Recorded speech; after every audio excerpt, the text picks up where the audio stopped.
Cherie's World is brought to you by Less is More Events. Get Lime. Welcome to Cherie's World.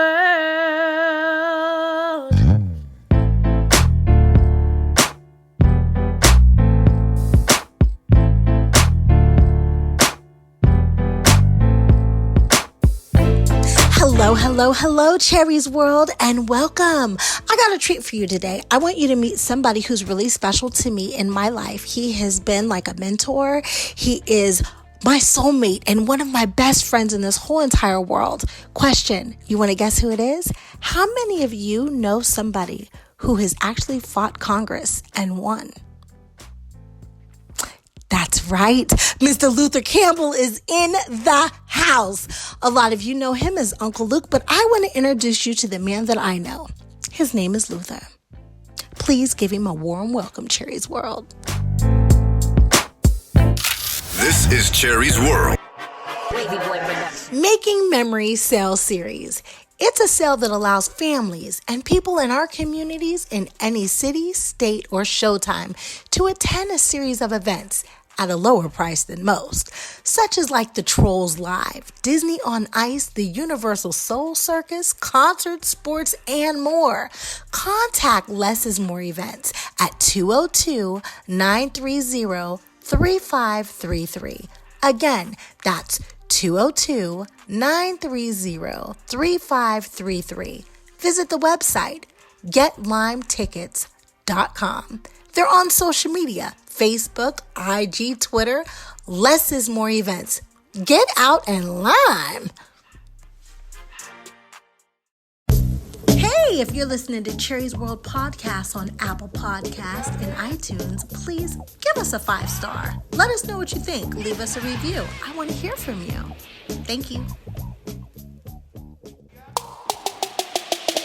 Would you like to advertise on Cherie's World and have your product placed on Cherie's social media for the world to see?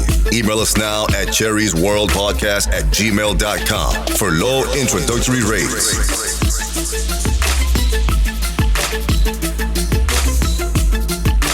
Cherie's World Podcast. Get heard. Welcome to Cherie's World.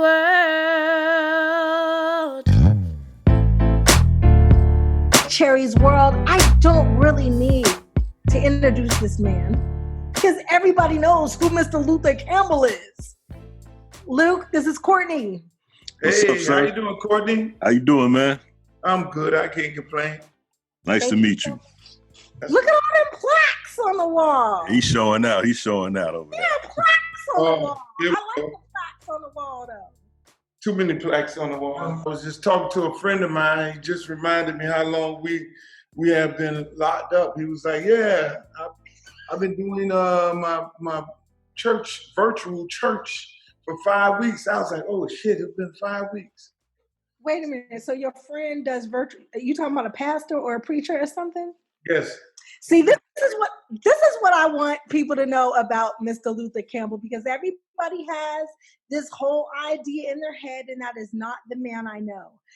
When I did your intro for the radio show, I already did it, and I talked about how, do they know anybody who's ever beat Congress before? Because I do, and he's going to be on the show today.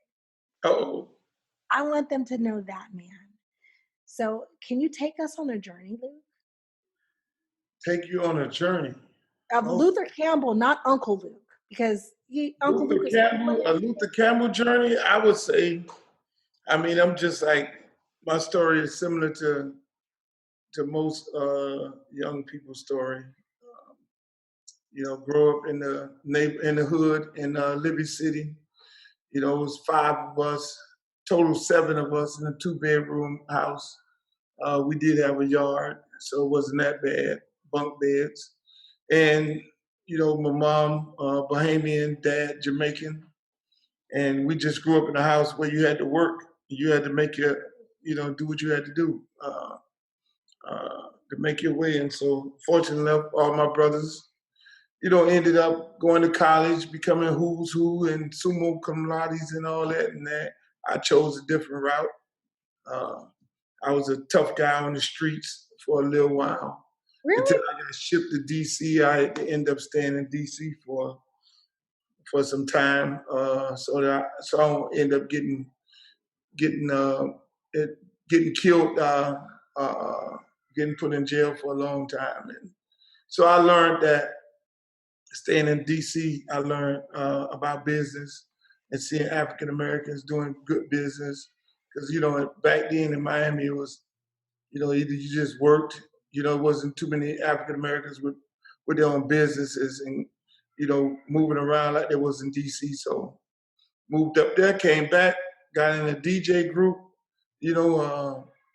I started DJing, so I became one of the biggest DJs in Miami. Uh, from that, started bringing down artists like Run DMC, Tila Rock, Divine Sound, uh, you name it, Mantronics. Was a promoter and doing big skate rink parties and all that. So I kind of brought hip hop to Miami. It wasn't really happening, and so from there, I didn't end up getting into the music business. Met Two Live Crew. Tried to find a deal for them, but I couldn't find a deal. Nobody wanted them. And then I was just like, fuck it, I'll do it myself. And I ended up doing myself and ended up putting one record out. And then the mobsters that I put the record out through, because I manufactured, marketed, and distributed the record myself, which I did. Say that one more time. Say that one more time, because most people don't know that. You did what? Say it one more time, boo. I manufactured, marketed, and distributed the record myself. Before Master P. There was no Master P. They give No, it was no Master P. Actually, I tried to sign up Master P. I love Master P. That's my guy. That's my dude. We share a common bond into being totally independent and being two individuals to create our own and create from within. So yeah, it was nobody. I mean, it was nobody in the South. We were the first label in the South doing hip hop music. There were other labels doing, dance and R&B and things like that. But once I started, I went to Atlanta, found the artists.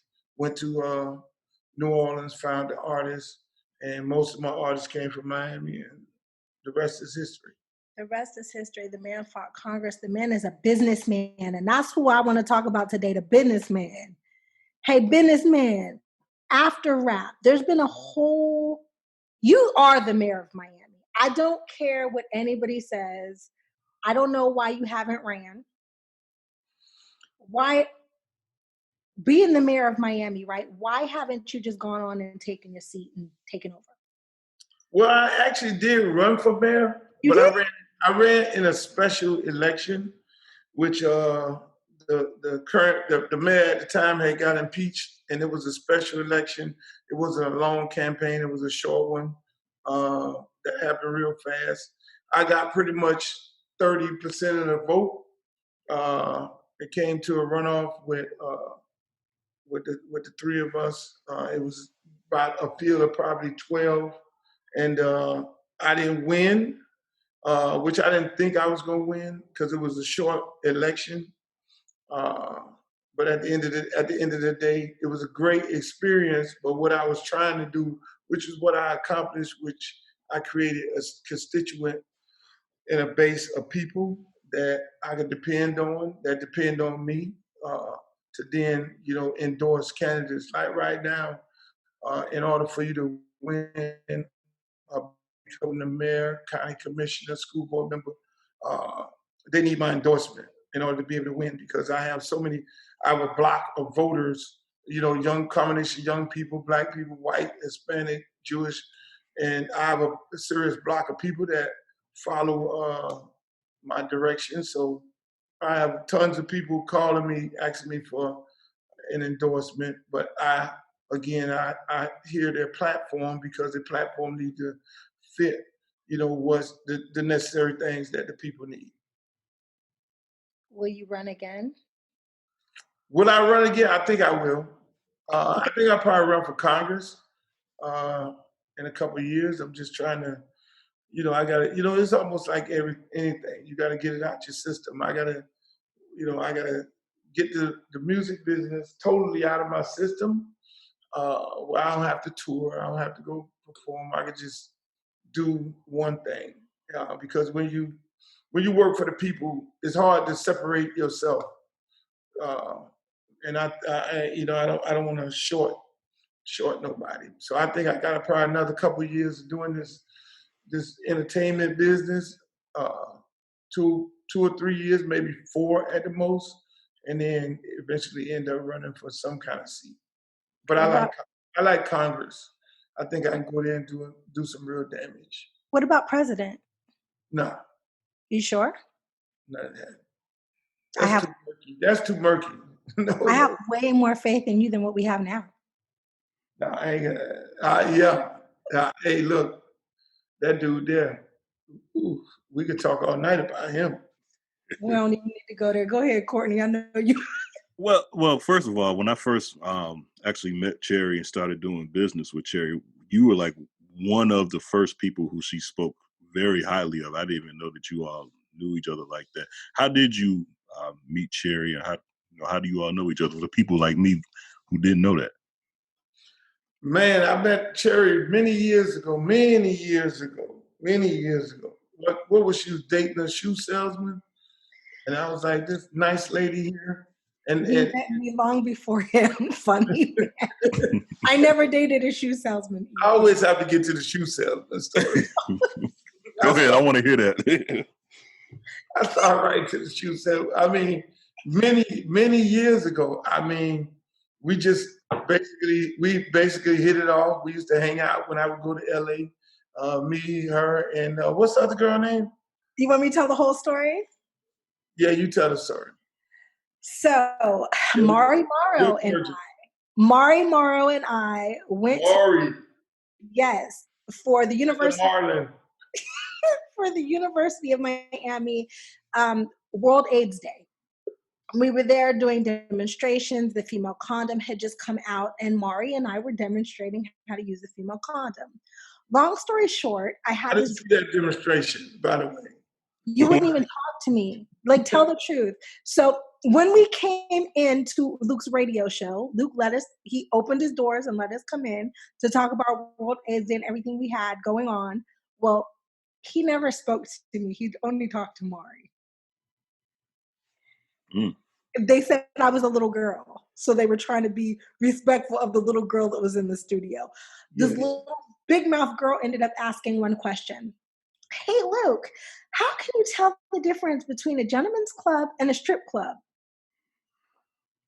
I missed it. He sent my limo driver home. He ended up kidnapping us for the night and showed me the difference between a strip club and a gentleman's club. He called my mother. I was so young. I was like, wait, Luke, I can't go with you. I have to tell my mom where I'm going. And he was like, oh, you hated me ever since. Yeah. That was a crazy night. We hung out the whole entire night. We was at the Marlin Hotel. Yes, I almost missed my radio show, and that's where the radio show. I don't know if you remember, but that's where I discovered DJ Khaled and put him on my show, and that's how he became a big DJ. We would invite a lot of guests on there. Okay, stay right there, Luke. You said you discovered DJ Khaled doing the radio show? Well, Khaled was on a underground radio station, and I just thought he was different. And so I was doing a radio show. Well, I was getting ready to do a radio show on 99 Jams, which eventually I ended up doing. So I was like, let me get this kid off this underground station, and create a team and a show. And he was a part of the show, and I brought him on there. And so I kind of introduced him to the masses because nobody had no idea who he was and what he was. He would be hanging around. He was the guy that hung around all the rappers and everything. So, I just like this gift of gab. He was a DJ, local DJ at mostly reggae clubs. He was playing reggae music. And when I put him on the show, it was rough at the beginning because the radio station didn't really like him. A couple of times they told me to kick him off the air. And I said, no, I'm not going to kick him off the air. Well, suspend him for a week. So I would suspend the show because I wasn't doing it for no money or anything like that. I said, well, we're all a takeoff. And eventually, people started liking him. He was a great character on the show. I'm watching Netflix now, and Players Club is now on there. And you were on Players Club. You had one of the classic lines where you told her, and all of us men have been there. What's your memory from being on Players Club? Oh man, my memory from being on Players Club, it was interesting because at that time that was like the height of my career. So when you're hot, they want you to do everything. They want you to do things that you don't do. And so I always kind of wanted to mess around with acting. So Ice Cube asked me to come do it, do a cameo.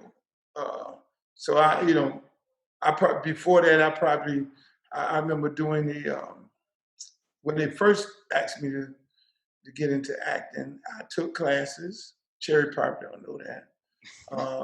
I took classes, and then I ended up with this little old lady in Coconut Grove.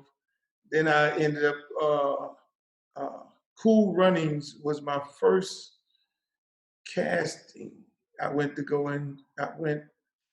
read for that. I did not like it. I did not like people, telling me, I'm reading and a bunch of people sitting around and they looking at me and staring at me and shit. And then I was like, I don't like this. And I just totally just stopped messing with movie because they didn't prepare me for that part, and so later on after that, Ice Cube hit me up and was like, man, I want you to come do this. I'm doing this movie. So that was actually my first time being on a movie set. And when I got on there, I just, it was the whole hurry up and wait thing. It was worse than a music video because it was like, all right, you got a call time at 7 p.m. So I get there at 7 p.m. We don't shoot till 5 p.m., 5 a.m. And I'm rapper, man. I'm running around like a chicken with my neck. Hold on, shit. Because if I'm going at 7 o'clock, I'm going to shoot maybe 7 or 8. And then I got a club and a hotel full of girls waiting for me and all that. And that don't happen. It's like, you got to stay. I mean, probably the best people, they got me to stay. So I ended up staying. And then we shot, I think, the outside of the club scene first. We shot that. And with my man, God bless his soul, my security, he's dead now. We shot that scene, and that was good. And then the next day, so I had to come back and shoot it again the next day. And so it was the same thing. 5 o'clock in the morning, I was like, fuck this. I'm not going through this here. And we shot the inside the club scene, which was basically on a set. So it wasn't an actual club. Oh. Yeah, we shot it on a set.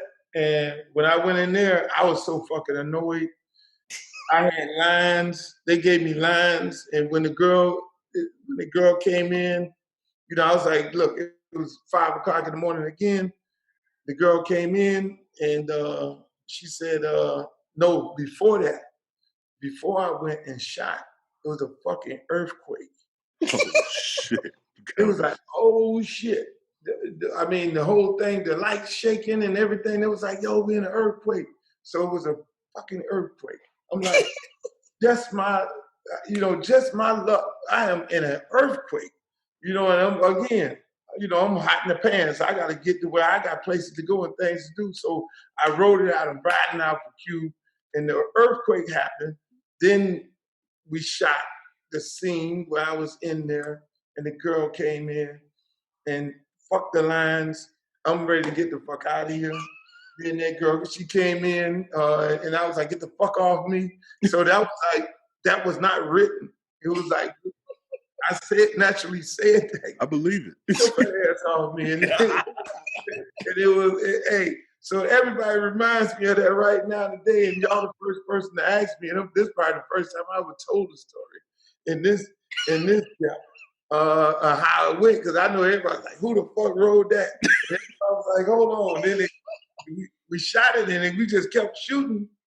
And then they came back and it was like, that's not the line. Can you read the shit on your side? And I'm like, okay, all right. So I read the line. And they never used what they wrote. They used what I had. And then I left right after that. I hauled ass. I got in the car. Okay, all right. As soon as they took a break to change the camera, I was gone.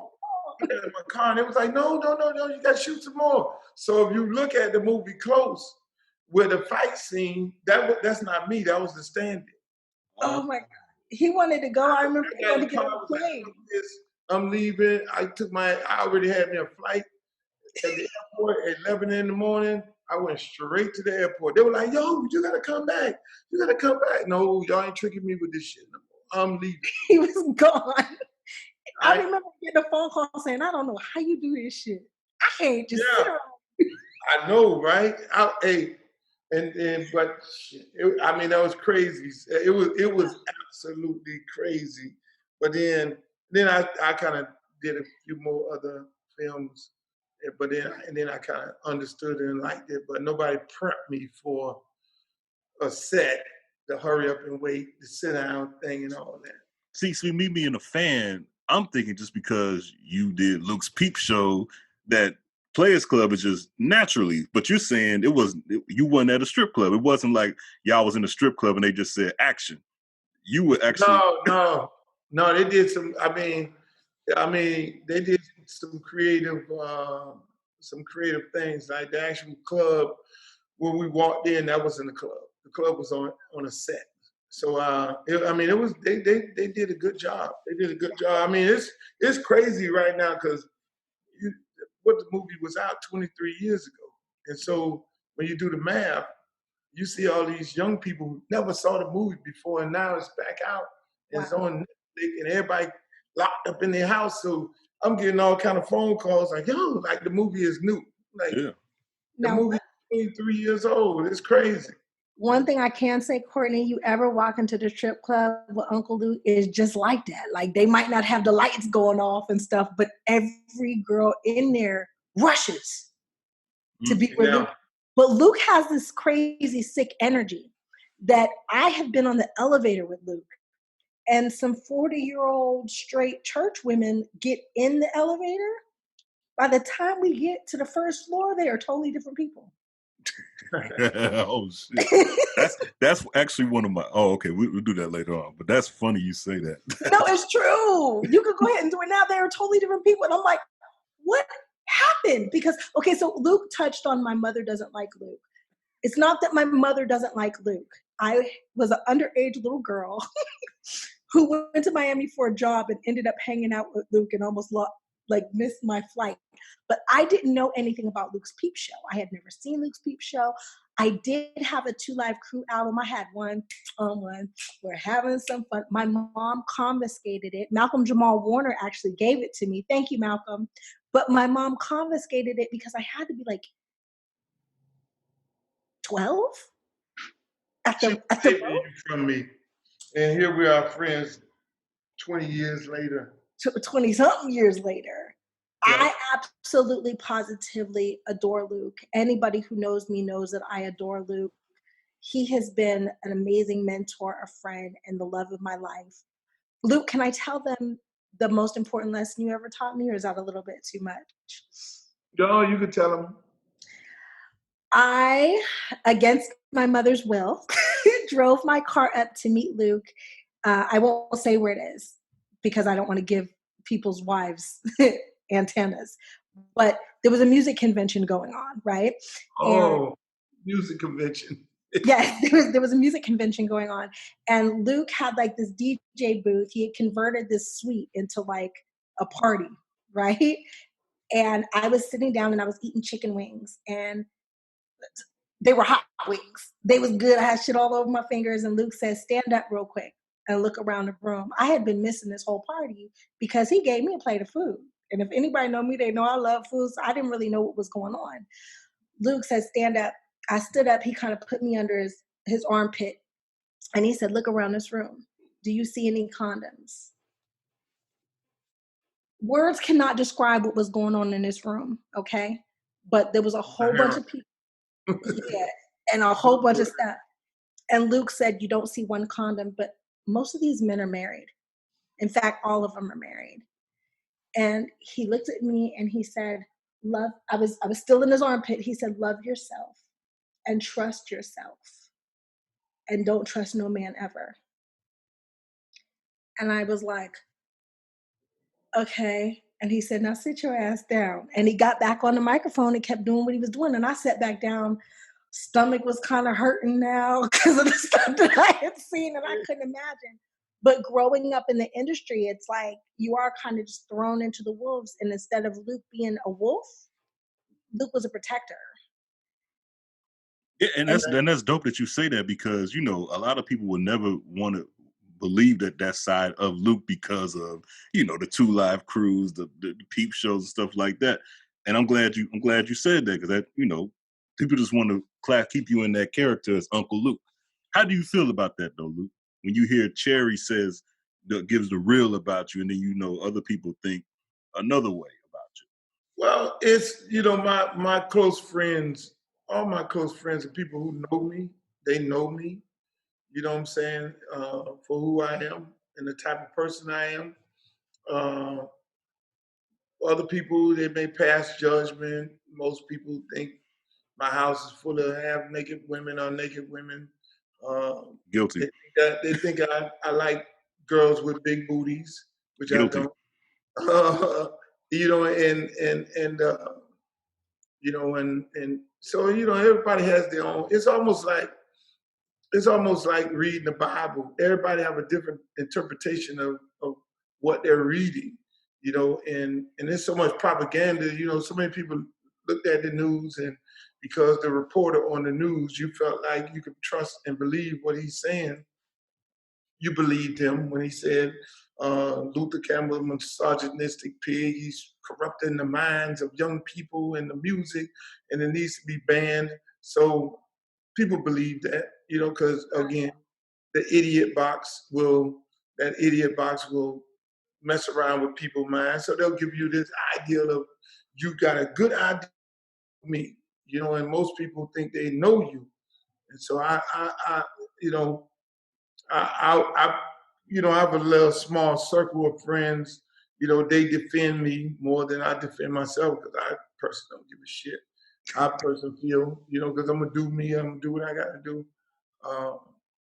But they do more defending who I am and the type of person I am, because everybody knows somebody. That's why I never pass judgment on no person, you know, based on how they look, what character they play. So I know my role in the hip hop music business, and my character has been the guy who gets the girls and get the party going and tell everybody we want this and we want that, and is all sexually driven. I understand that is my character, but then at the end of the day, it's a time and place for everything. You know, most people, they see you and they automatically look and say, "Hey, where are the big booty girls?" What do you think? They're at the strip club. You know? So You've never seen his wife? it's funny. Hmm?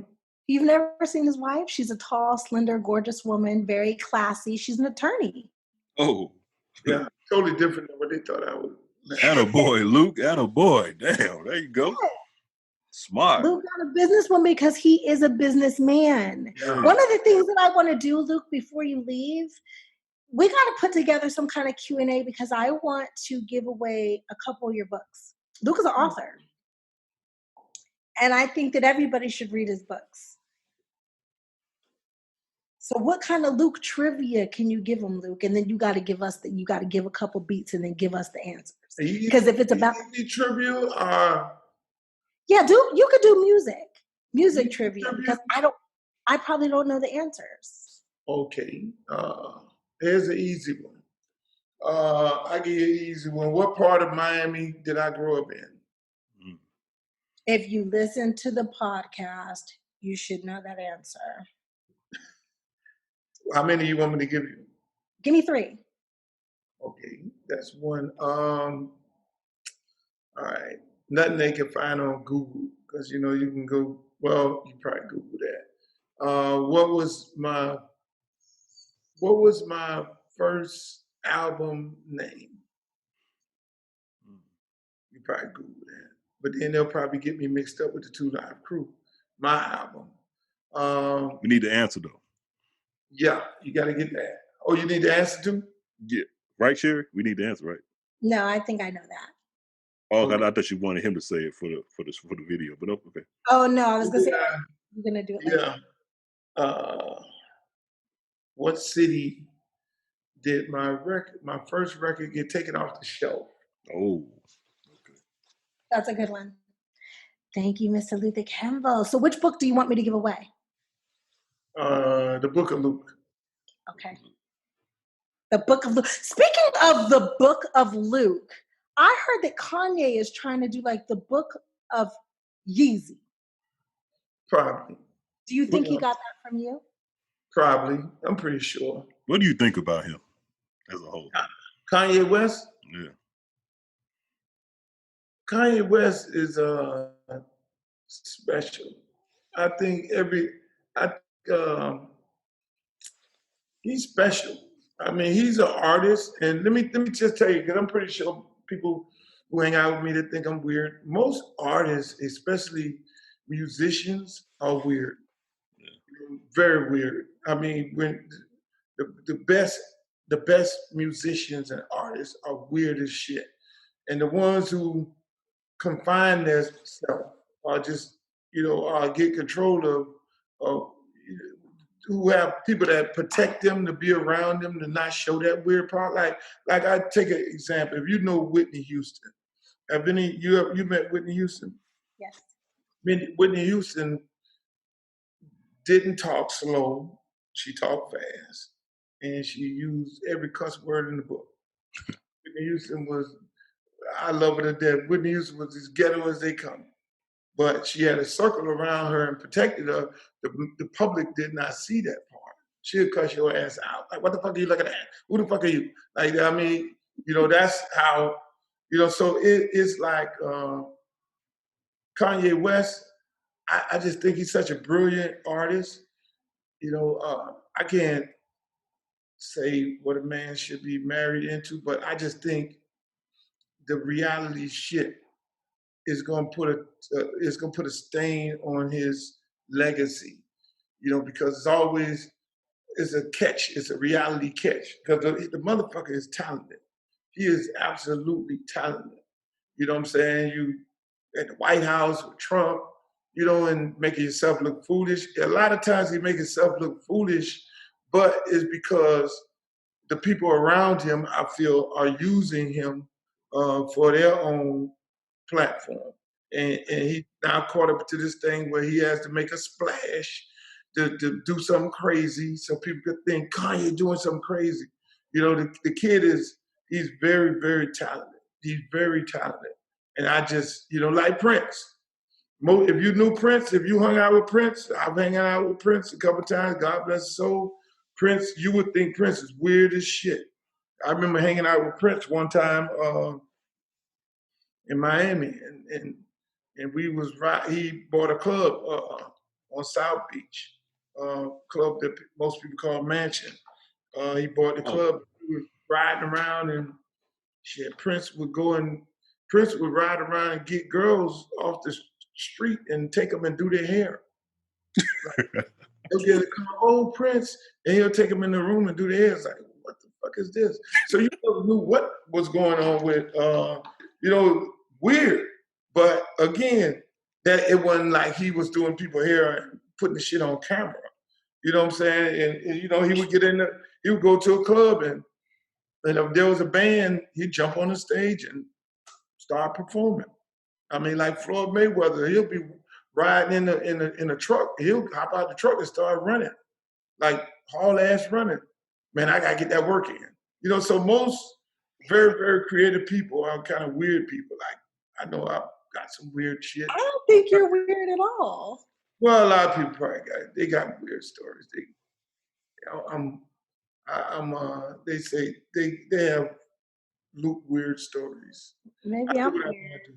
Most of the time. Maybe I'm weird because I just never been able to see it. Hey. Yeah, you're probably weird too. Uncle Luke, it's your birthday versus In the Club. What did you think when you first heard 50 take your line, and make it into, take your song and make it into a hot line for his song? I mean, I liked this song. I mean, I didn't have any opinion of it. I like music, so I'm a music connoisseur. I love music, and I like it. I love it. And so when people are being creative, whether they take a song of mine and be creative with the song, I have an appreciation up for it. If it's whack, I'm gonna say it's whack. That was a classic song. Still is a classic song. I liked it. Um, uh, and hey, when people sample me, if they sample me and it sounds horrible, I be like, this is trash. And 9 times out of 10, most of the time, I turn it down. The release of the sample, it's so I be flattered. Like I give you a little story. Like yesterday, they had this big Travis Scott concert yesterday on Fortnite, which I never knew they could do that shit. Right. And my son was all excited about it. He was like, Daddy, Travis Scott, and so him and all his friends on there looking at the thing, and they got the Fortnite. They got him moving around, and him and his friends, and they were like, yeah, they get ready to say your dad name or shit on there. So I was like, I didn't even know you even know, So you find out different things about kids, but it's flattering, and for my kids, it's more flattering for them to see somebody that they like, or artist they like, to be, hollering their daddy name. So that was kind of interesting. That's cute. My nieces and nephews actually recorded it and sent it to me because they said your name. Oh, wow. Yeah, that was cute. Yeah. Cherie, me and you were just talking about parenting. Yes. And Uncle Luke, Cherie gave me some advice, but I have 2 young sons, and I want to know what kind of dad Uncle Luke is. Maybe you can help me out. My wife bought my daughter books because she's growing up and maturing and going in, she's 10. So she got her books to understand her body. And she asked me, don't these boys need to know something too? And I was like, well, nobody really taught me anything. I just kind of, figured it out as I went. My sons are 7 and 5. What kind of parenting tips would you give, Uncle Luke or Luther Campbell give to? Yes, Luther Campbell, because Uncle Luke is somebody totally different. I don't know him. Right. Well, I want to know both. What would Luke say? Well, I think me with my son, he's 10 years old. He'll be 11 this year. Oh, okay. I let him.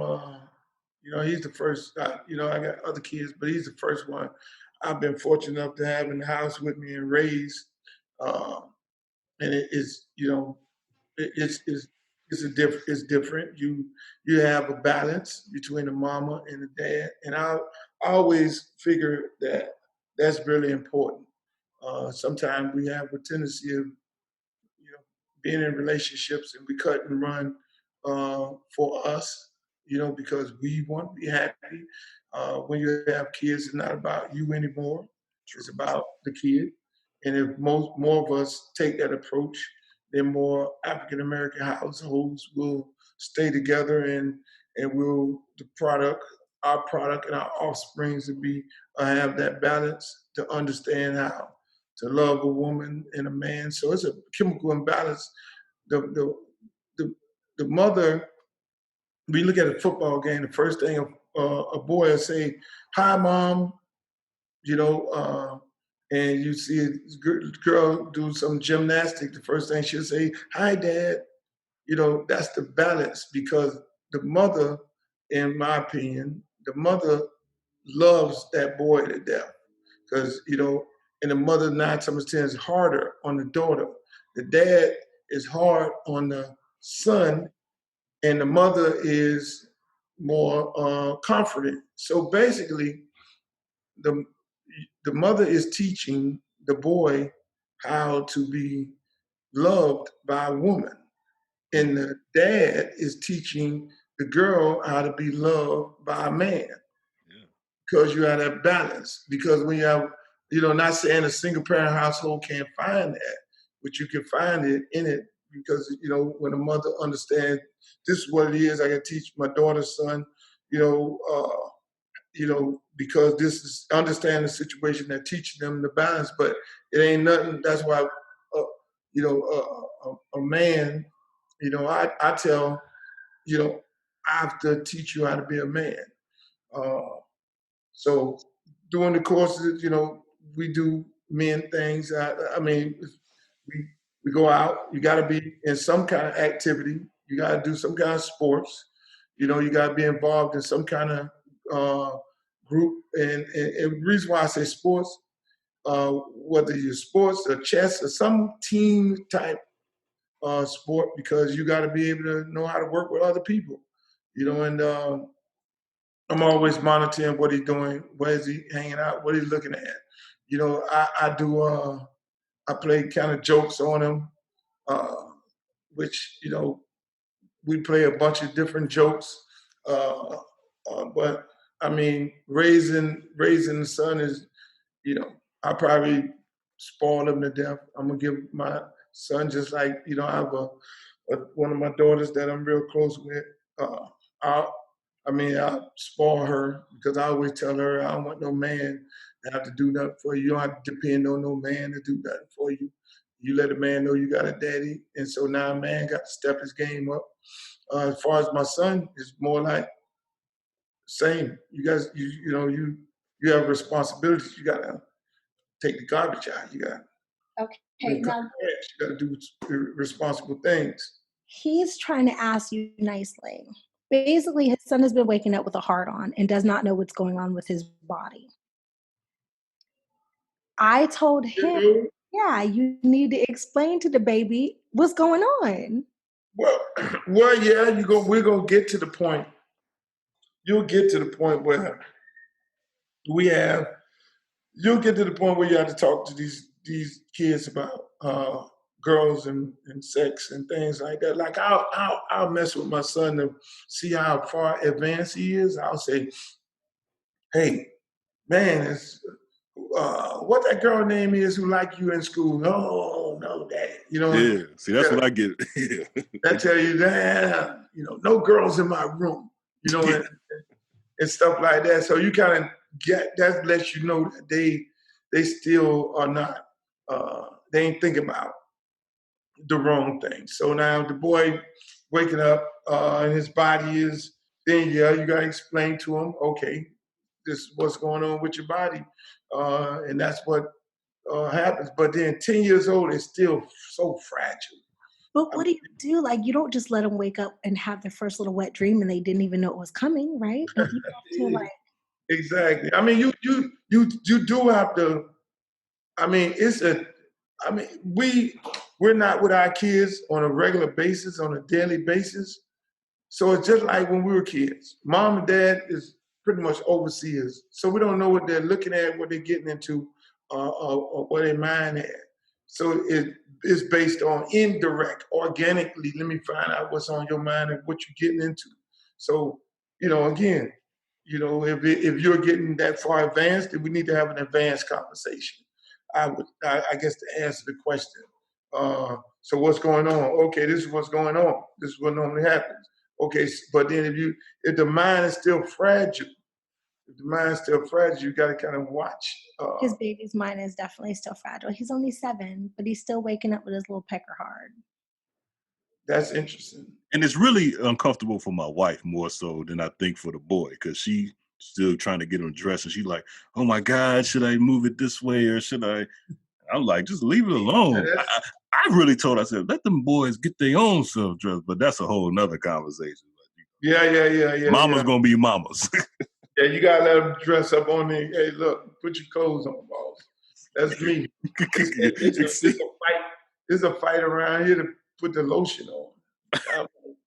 And then I kind of remember in my mind, I guess it was a fight too, because I just remember, put the lotion on your elbow, lotion your knees, lotion it.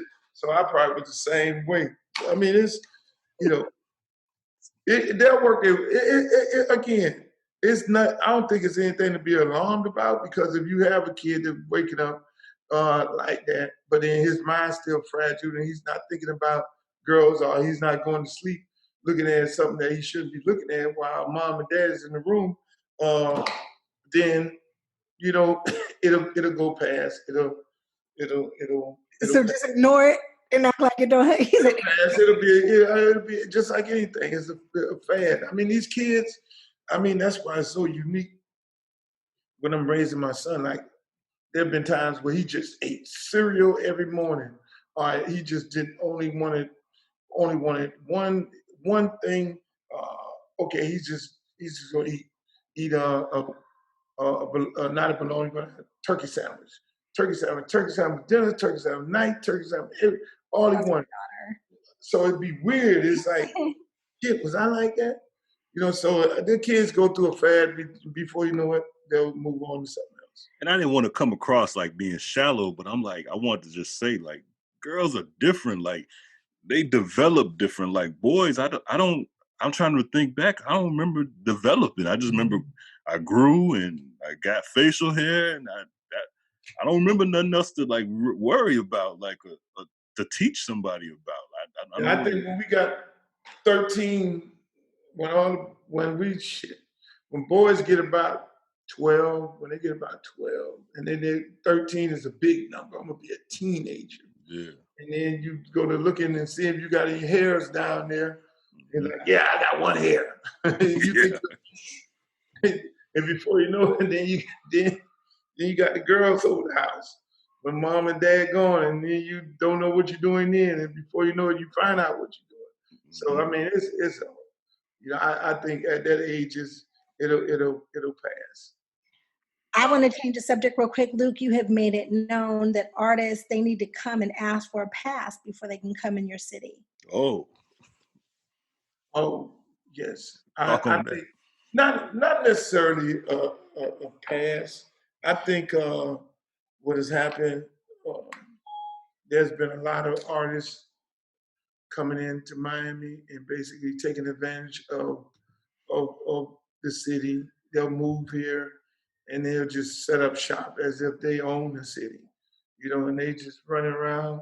They want to go into the hood, then they'll pump fake like they're signing up a rapper in the hood to get a ghetto pass, and don't do nothing with the rapper just so that they can move around.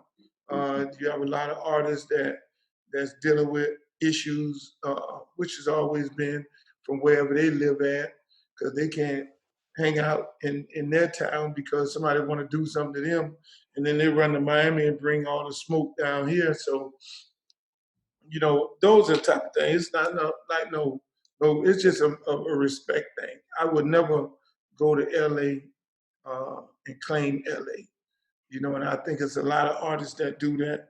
And so I had to remind them, y'all just visited. And if you do want to move here, then be a part of society, be a part of the community. And that means doing, social things, being involved within the community. Don't just come in just to have a party and tear up the place and leave.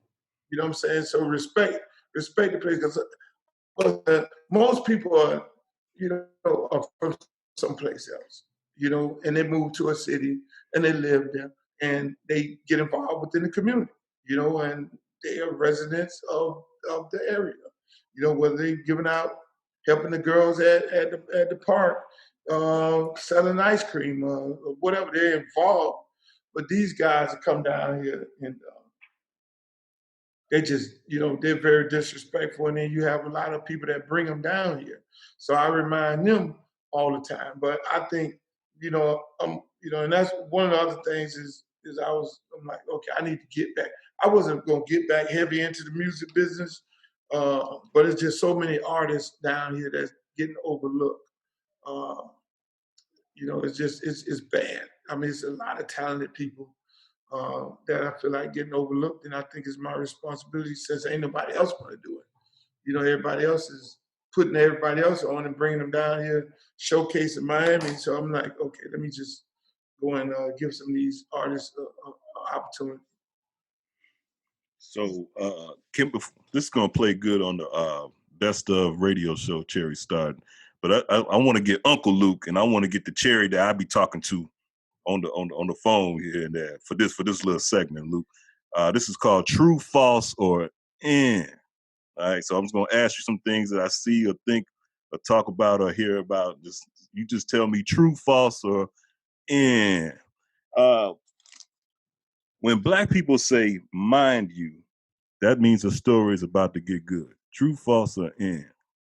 And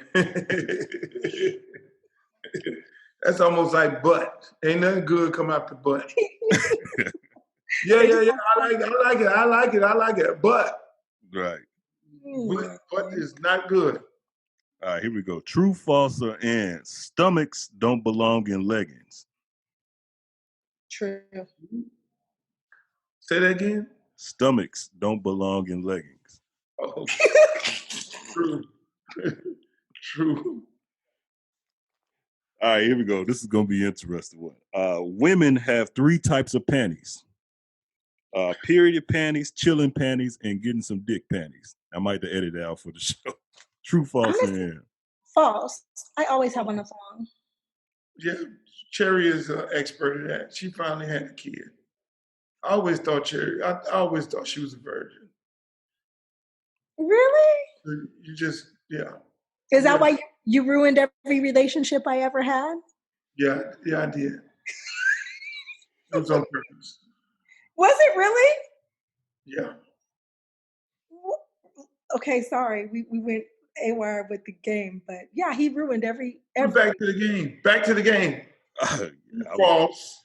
Yeah, that really caught me off. Yeah. Well, He's okay. in shock right now. Yeah, really. What, did he thought I was a virgin? Trying to ruin my relationships? No, I'm going back to the thong panties one, but go. All right, let's move on. Yeah, the thong, what? I never knew it was. I thought you just get naked. There wasn't no such thing as panties to have sex with. 3 type of panties. Period, chilling. They said period panties, chilling panties, and panties that get some dick. So I'm gonna say false. okay. All right. And I'll just give a last one. That thing aside. Get them the only kind. You pull it to the side and okay. Last one. Men that eat boneless chicken wings close the fridge with their hips. True, false, or in? True. I don't know about that. I guess I'll say in. I never even thought about that. That's for Cherie. You made these up, Cherie? No, I didn't. Sadly, they come from me, Luke. Oh Lord! Oh no! I never thought about that one. That's creative. I never thought. I'm gonna be watching the way dudes eat from now on. Though I'm gonna be like, them got bones in it, or is them boneless? I know, right? I never even thought about that. I guess I'll probably do some weird things too. One more. Don't trust Cherie. You tell me this too. Don't trust a man that say sis. Oh, I mean, true. Okay. Don't trust a man that says sis. I don't know. Maybe false. It depends on how he says it. But you just said it kind of gay. I said it. Yes. Like, it depends on how he says sis. If he be like, oh, that's my sis. I mean, then I trust him because Tuan calls me a sister. Right. But if he says, yeah, sis, I don't know. Just say and, Luke. Just say and. I'm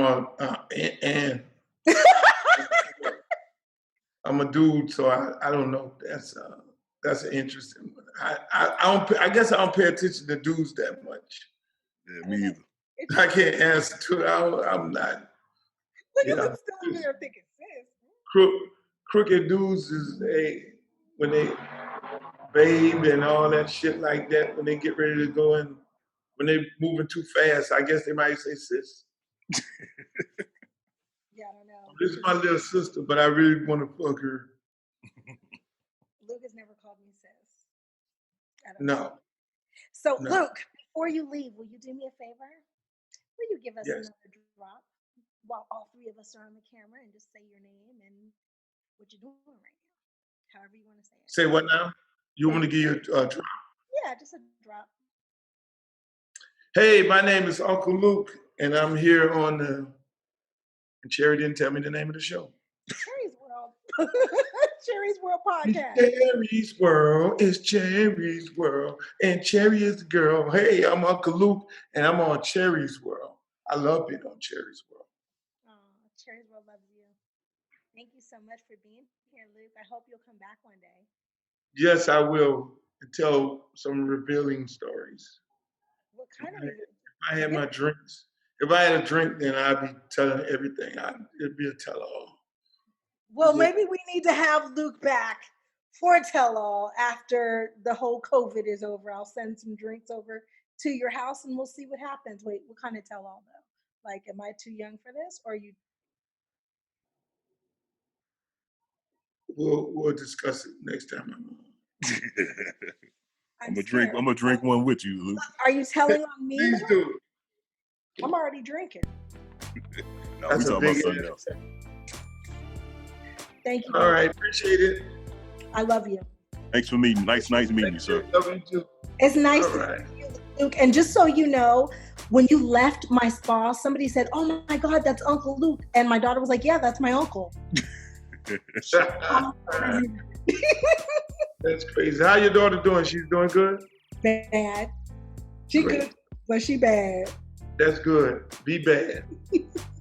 Okie doke. I love you. Thank you. Welcome to Cherie's World. Brought to you by Less is More Events. Get Lime.